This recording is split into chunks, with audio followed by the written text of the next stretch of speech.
Ali nafikiri Ali tukimembe. Ndio hata kama wewe. Anauliza. Kwa jumbo ushaondoka. Acha uoga. Hauendi tena. Vipi? Neno daktari. Ni kopoa. Kali brother au? Sawa, Nitakuuliza baadaye. Uliza kwanza. Ni nje. Sasa wale unauliza hapa wakati unajua ni nje. Ali nikaa. Twende.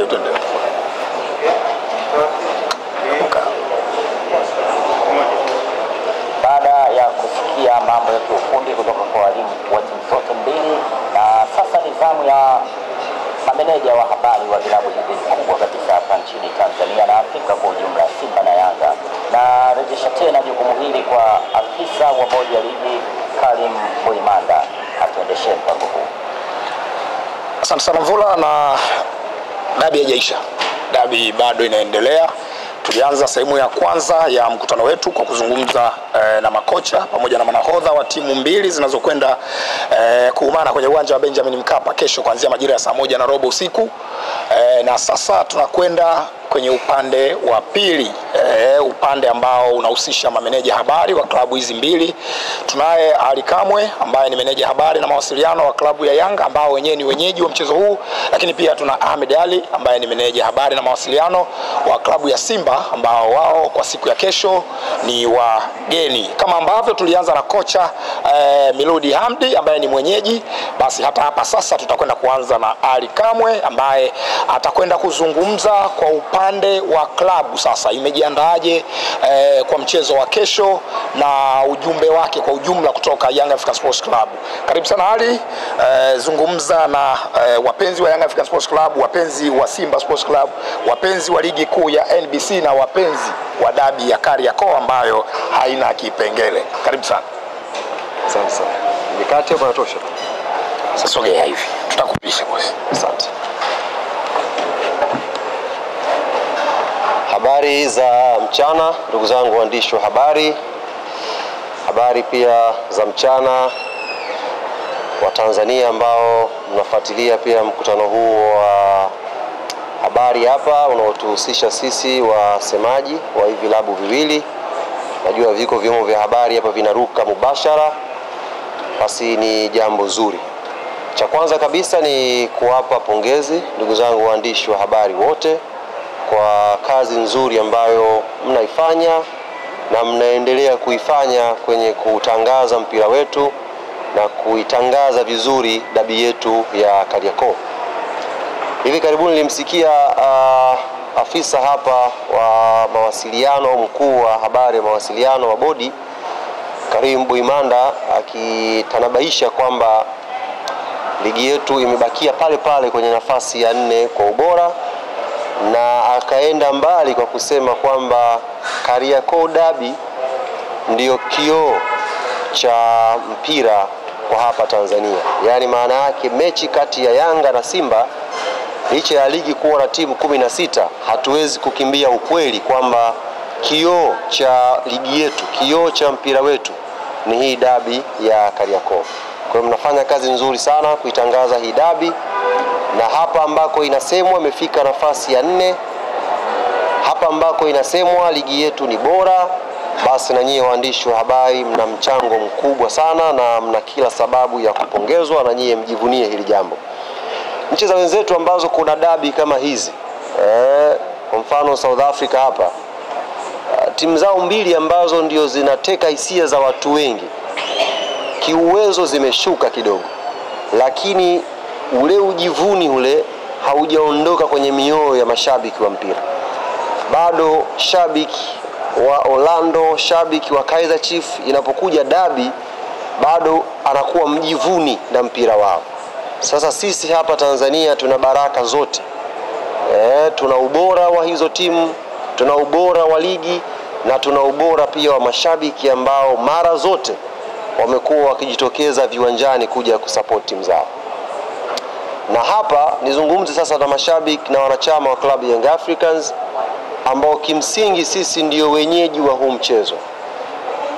Na hata hii nafasi ya kuzungumza wa kwanza isingekuwa wenyeji bado hadhi yetu ya kuongoza ligi pia ingetubeba.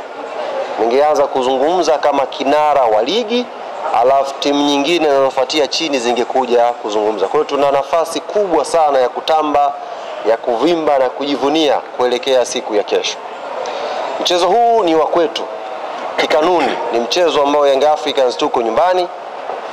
Hivyo tunatakiwa twende tukathibitishe kwa vitendo kwamba ni mchezo wa nyumbani na tuwe sehemu kubwa ya mashabiki ambao wataingia Benjamin Mkapa. Namba kubwa uwanjani ikawe mashabiki wa Yanga.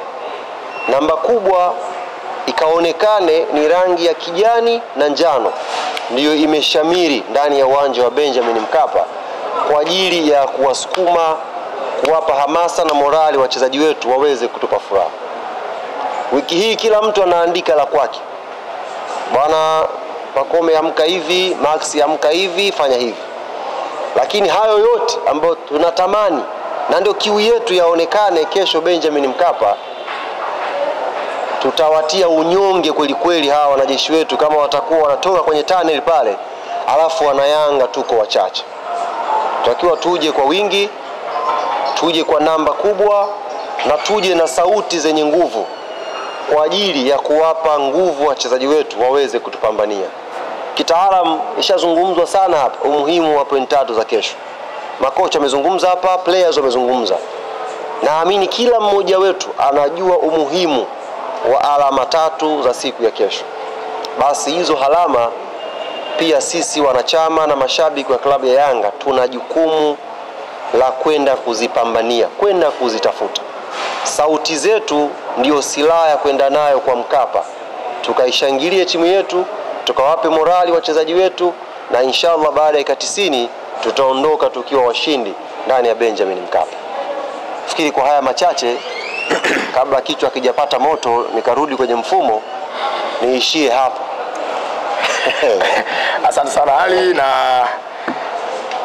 usiende mahali, rudi kwanza. Kuna maswali hapa. Sawa. Jamani, kwa kifupi sana nitakaribisha maswali mawili tu kwa Ali Kamwe kwa sababu alichoeleza ni kama vile kimebeba ujumbe ambao umekamilika sana. Sogea hapa jirani basi pata nafasi ya kumuuliza Ali Kamwe swali. Nakaribisha maswali mawili kwake. Kama hakuna swali maana yake nilichozungumza ni kitu sahihi kwamba ujumbe wake umekuwa umeshiba kweli kweli. Una swali Yes, uliza.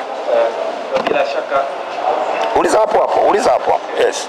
Bila shaka una taarifa ya kuhusu manunuzi lakini pia mwenendo wa tiketi upande wa mchezo wa kesho. Unaweza kuongeza kidogo kupata taarifa? Yes.